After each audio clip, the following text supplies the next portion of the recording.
Brasil alega que essa semana vai ser decisiva para as negociações de redução de tarifa frente aos Estados Unidos. Lembrando que existem uma série de produtos que ainda estão sendo tarifados em 40% ou 50%, enquanto Benjamin Netanyahu pede o indulto presidencial para o presidente de Israel.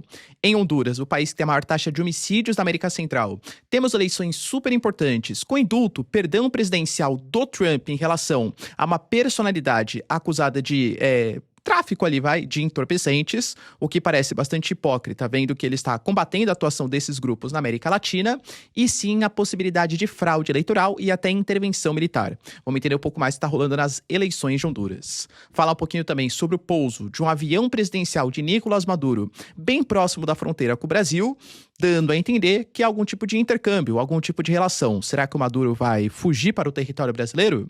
Enquanto isso, o Washington Post garante também que essa semana que se inicia é decisiva e os americanos eles vão pressionar para que o Zelensky, a Ucrânia, finalmente aceite um acordo de paz. Se vocês querem entender um pouco mais sobre esses assuntos, e muito mais também sobre geografia, geopolítica, atualidades, política, polêmicas, enfim, tudo para você se manter sempre bem atualizado, já se inscreve no canal, deixa seu like, compartilha esse vídeo, que eu, professor Ricardo, conto muito com a sua ajuda. Belezinha?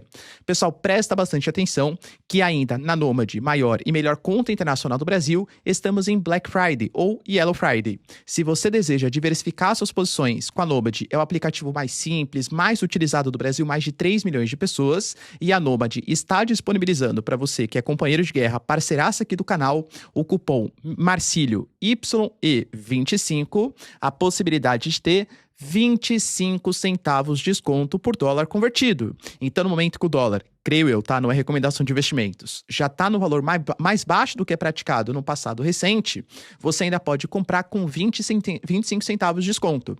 Então, se está 5,30, você paga 5,5, por aí vai, a partir de cashback na sua conta.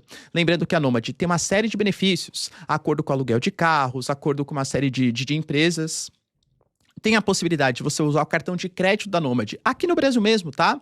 E você vai ganhando cashback dolarizado a partir das suas utilizações, além de ter acesso ao Nômade Lounge, que é a sala VIP da Nômade. Inclusive, cara, sensacional para suas viagens internacionais. Lembrando que a Nômade é aceita em mais de 180 países. É só benefício e, como eu falo, de graça, hein, galera, tá? Então, baixa o aplicativo, eu tenho certeza que você não vai se arrepender. E na sua primeira conversão cambial, utilizando ali o cupom Marcílio YE25, tem acesso a 25 centavos de desconto por dólar convertido. É praticamente a Nômade pagando para você ter acesso. Se na Black Friday você gasta dinheiro, na Nômade você ganha dinheiro, né? Tá te pagando ali para você converter a sua moeda. Tamo junto, galera. Então bora lá pro vídeo que tem um assunto bem importante aí pra gente tratar. Como eu falei para vocês na introdução, o Brasil ele encara essa semana como uma semana bem decisiva para os futuros das negociações com os Estados Unidos.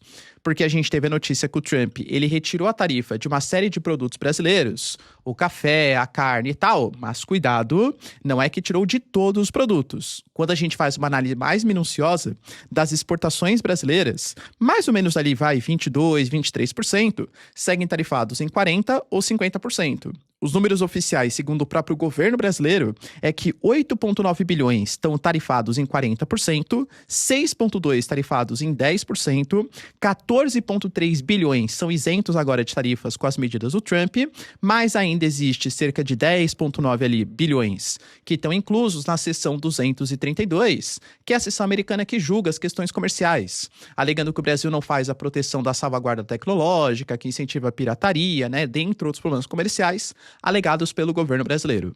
O Brasil, ele trata dessa questão sabendo que vai ter que fazer algumas concessões, muito possivelmente instalar data centers, muito possivelmente tirar um pouco de tarifas em relação ao etanol, mas, além das concessões, o Brasil também quer algumas obrigações dos Estados Unidos, principalmente relacionado a sanções contra autoridades brasileiras.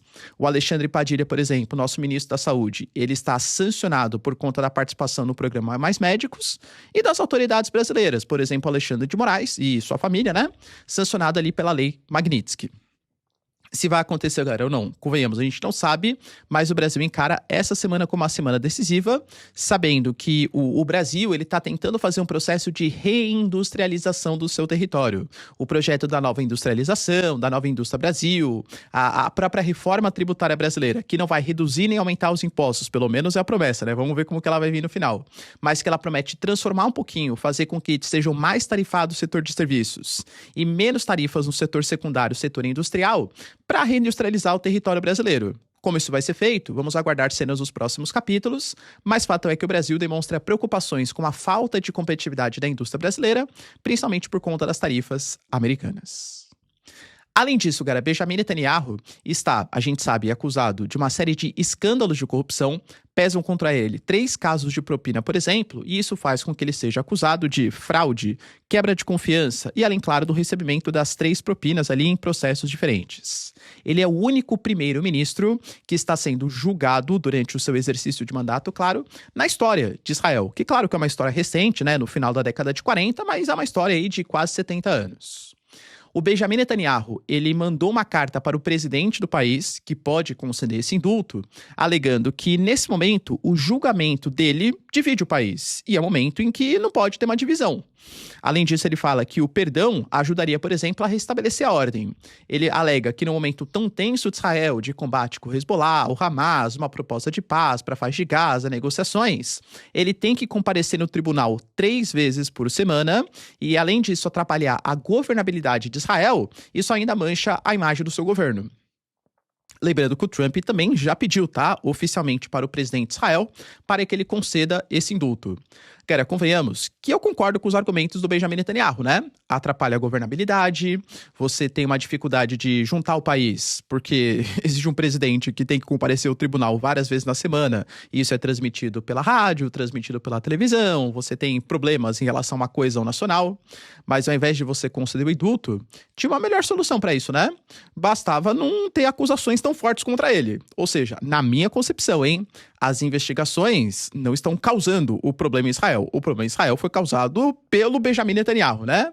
Mas enfim, vamos ver se o governo de Israel, isso vai ser submetido agora ao Ministério da Justiça, depois vai para o presidente para saber se de fato vai ser aprovado ou não o indulto para o Benjamin Netanyahu.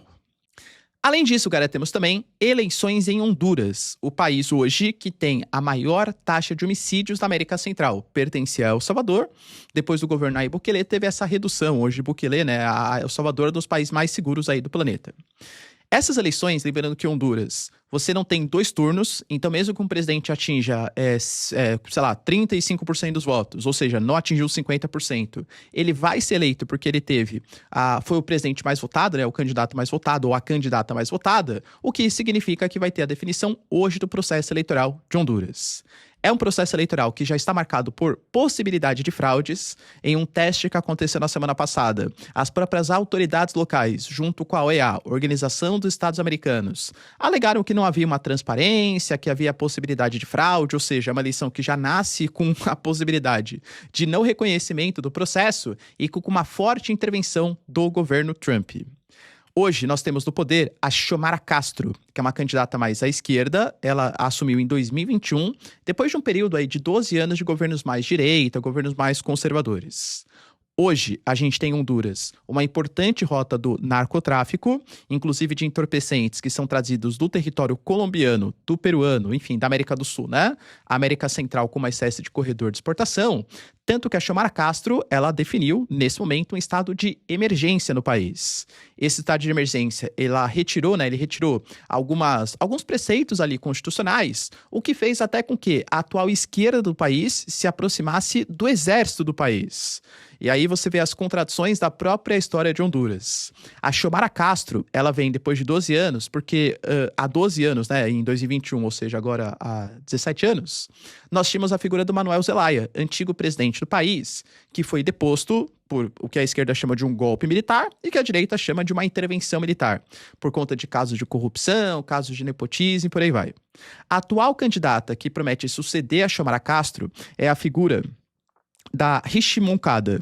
E, inclusive, ela comandou uma empresa no país do setor energético. Foi acusada de nepotismo, corrupção, prevaricação, uma série de questões. Nunca foi provado, mas existem, claro, acusações contra ela. Ou seja, a candidata que vai ser a sucessora da esquerda, da Xiomara Castro, e acusada de escândalo de corrupção. Temos uma figura, mais 2 candidatos aí de direita, um apoiado pelo Trump, o outro não apoiado pelo Trump. Apoiado pelo Trump é a figura do Nasri Asfura, que inclusive o Trump até falou, hein? Se ele não for eleito, eu não vou ficar gastando dinheiro com Honduras, que é um país envolto em casos de corrupção, enfim. Então a gente retira todos os acordos, todos os subsídios que a gente fornece para o país. Claro que o Trump fala muito, chega na hora, nem sempre ele cumpre as suas promessas, a gente sabe como funciona. Recentemente ele se reuniu com o Zohran Mamdani em Nova York e foi super bem, né? Na Casa Branca lá, falou que vai ajudar tal, sendo que no processo eleitoral ele falou que se o comunista ganhasse o processo eleitoral, palavras dele, ele cortaria toda a ajuda de Nova York e tudo tal. Enfim, vamos ver se realmente vai acontecer, né? Mas essa figura, galera, é um candidato do Partido Nacional, que também é um partido manchado por escândalos de corrupção, principalmente por conta do seu ex-presidente, que é o Juan Orlando Hernández, que foi acusado de colaborar com a rota também de tráfico internacional. Inclusive, essa figura foi punido pelos tribunais de Nova York e o Trump, esta semana, deu o indulto, o perdão presidencial, alegando que é uma grande injustiça, que ele é perseguido. Lembrando que foram tribunais americanos, tá? Que o condenaram. Que é uma injustiça, que ele é perseguido, tudo tal. E deu indulto. E aí a gente fica naquele ponto de interrogação, né? Por quê? A gente sabe que a Nicarágua participa da rota desses entorpecentes. O ex-presidente foi condenado pelos tribunais, inclusive americanos. Recebeu o indulto do Trump. Mas o Trump não é a figura que tenta combater a atuação do narcotráfico na América Latina? Dá um indulto para o cara que participou de uma liderança internacional? Tanto que, por exemplo, o próprio Nasser Asfura, que é o candidato, ele fala que uma coisa é o partido, outra coisa é a figura do ex-presidente. Que o partido não tem culpa pelas atuações dele, né? Tentando desvincular um pouco a imagem. Enfim, esse é o candidato do Trump. O outro candidato também representa a direita, só que daí tem aqueles problemas ali, né? Por quê? Porque ele já foi ligado à figura, né, da presidente da Xiomara Castro, se desvinculou e hoje concorre com uma oposição à sucessora da Xiomara Castro. É a figura do Salvador Nasrallah, que é um apresentador de futebol e se autodefine como um fã de Javier Milei, então alega que vai tomar medidas econômicas parecidas com Milei, e fã também de Bukele, só que aí no sentido, claro, de controle da criminalidade. O Trump fala que, na verdade, ele é um comunista disfarçado, que ele só veio ali para dividir os votos da direita, porque, na verdade, ele é apoiador dos comunistas e tal. Ou seja, é uma eleição marcada pela possibilidade de fraude, um país que tem uma atuação dos militares muito forte, seja pela deposição do Manuel Zelaya nos anos 2000 e agora, aparentemente, uma proximidade maior com a Xiomara Castro, principalmente depois do decreto ali do estado de emergência para redução da criminalidade e com a possibilidade de interferência externa com o Trump definindo os rumos políticos do país. E aí, pessoal, quem vai ser o presidente de Honduras, hein? Deixa aí nos comentários. Além disso, temos também notícia importante e preocupante, hein, galera, tá? O avião, ou um dos aviões presidenciais do Nicolás Maduro, inclusive nomeado, né, com o Airbus A319, que o próprio governo venezuelano coloca como aeronave VIP do governo, foi utilizado, por exemplo, pelo Nicolás Maduro, quando ele fez a viagem para o Brasil em 2023. Lembra daquele fatídico dia que o Lula falou que a democracia é uma coisa relativa, que o Maduro precisava explicar exatamente como funcionava a democracia venezuelana? Pois bem, cara, foi esse avião presidencial, tá? Ontem, a gente teve uma empresa seríssima, né? Que é a DBS Exchange, fazendo ali a rota de voo desse avião, que saiu de Caracas e foi até Santa Helena, ali em Roraima. Santa Helena, para quem não sabe, é uma cidade que fica muito próxima da fronteira com o Brasil. Mais ou menos uma distância de 12 minutos de carro. Esse avião presidencial, ele pousou, ficou um tempo ali, não sabemos exatamente o que aconteceu, né, durante a sua passagem na fronteira Brasil e Venezuela, e depois voltou em direção a Caracas. Para vocês terem uma noção, esse avião, inclusive, ele é sancionado pelas autoridades americanas. Ou seja, um eventual parceiro dos Estados Unidos, caso esse avião pouse, poderia confiscar esse avião e ceder ali, né, enfim, pro território americano. Professor, quer dizer então que o Nicolás Maduro estava nesse avião, que ele pousou na fronteira, que ele negociou com o Lula, que ele negociou com os militares, o Brasil já... Quando foi perguntado por uma série de mídias brasileiras, o Globo, enfim, tal, não conseguiram, com nenhuma autoridade civil ou autoridade militar, algum tipo de questão que o Nicolás Maduro estaria negociando com o Brasil para uma possibilidade de fuga para o nosso território. A gente sabe que os Estados Unidos fecharam o espaço aéreo, o próprio Gustavo Petro criticou isso, falando que não existe na legislação internacional a possibilidade de você fechar espaço aéreo de um outro país, quem pode fechar espaço aéreo é só o próprio país. Mas enfim, né? E assim, parece que o cerco tá fechando pro Nicolás Maduro, que algum tipo de questão pode acontecer no futuro próximo. O Washington Post, por exemplo, falou em matéria na semana passada que Recep Erdogan, lembrando que o Erdogan é um aliado do Nicolás Maduro, a Turquia tem essa posição muito dúbia, a Turquia é um país que negocia bem com os Estados Unidos, mas também negocia com a Rússia, negocia com a Ucrânia. O Recep Erdogan, que foi eleito pela 90ª, tô brincando, exagerando, né? Mas que foi eleito aí consecutivas vezes. O Nicolás Maduro esteve presente na sua última posse presidencial, inclusive, então as ligações são muito próximas. Especula-se que talvez o Nicolás Maduro pudesse fugir, eventualmente, para a Turquia. Mas essa viagem com o avião que já foi utilizado, sem as devidas explicações sobre o que esse avião fez, quem estava no avião, será que o Nicolás Maduro estava, outras autoridades venezuelanas, é óbvio que havia espaço para especulação. Lembrando que estamos às vésperas, possivelmente, de algum tipo de intervenção no território. Vou dar minha opinião, hein? Opinião, não tenho nenhuma fonte de informação.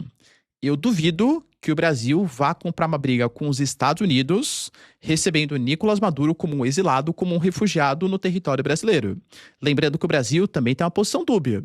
O Brasil, como a Venezuela não apresentou as atas eleitorais, o Brasil nunca reconheceu oficialmente a vitória de Nicolás Maduro no processo eleitoral. Mas, ao mesmo tempo, mandamos representantes para a posse do Nicolás Maduro. Ao mesmo tempo, estabelecemos relações diplomáticas. É uma ambiguidade estratégica aí, do governo brasileiro. Agora, a ponto de receber Nicolás Maduro em caso de uma intervenção, eu acho que é comprar uma briga à toa, convenhamos, né? E em um momento, como eu falei para vocês no começo do vídeo, que o Brasil está tentando negociar uma redução das tarifas comerciais.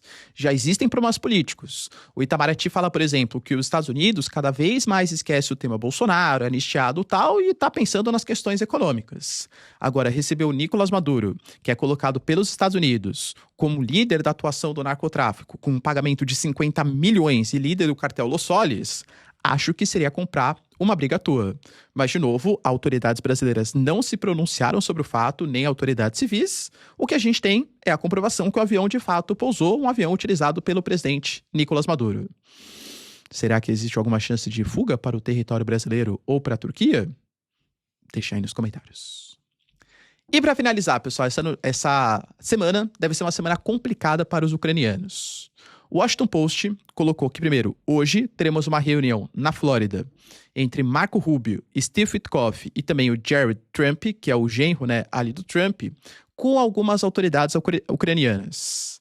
Depois dessa reunião, Steve Witkoff, que teve os áudios vazados, tal, que estaria ajudando os russos, segue para a Rússia, negocia presencialmente com Putin, apresentando algum tipo de proposta para a Rússia. Enquanto isso, o Washington Post garantiu que as autoridades americanas farão uma pressão gigantesca, tirando os europeus de lado e falando diretamente para o Zelensky que ele tem que aceitar uma negociação de paz. A Ucrânia está com dificuldades no fronte de batalha, com avanços russos em Pokrovsk e também com Piansky, e também com um escândalo de corrupção que marca o governo Zelensky. Por enquanto não pegou no governo, mas lembrando que o seu ex-sócio é o líder, é o cabeça desse escândalo de corrupção, que está na casa de 100 milhões de dólares, em meio ao setor energético, guerra, às vésperas do inverno ali ucraniano, e isso abala a confiança, claro, de uma série de lideranças europeias. Os Estados Unidos vai tentar utilizar esse argumento das sanções, esse argumento da crise, né, do escândalo de corrupção, para fazer com que o Zelensky aceite negociar.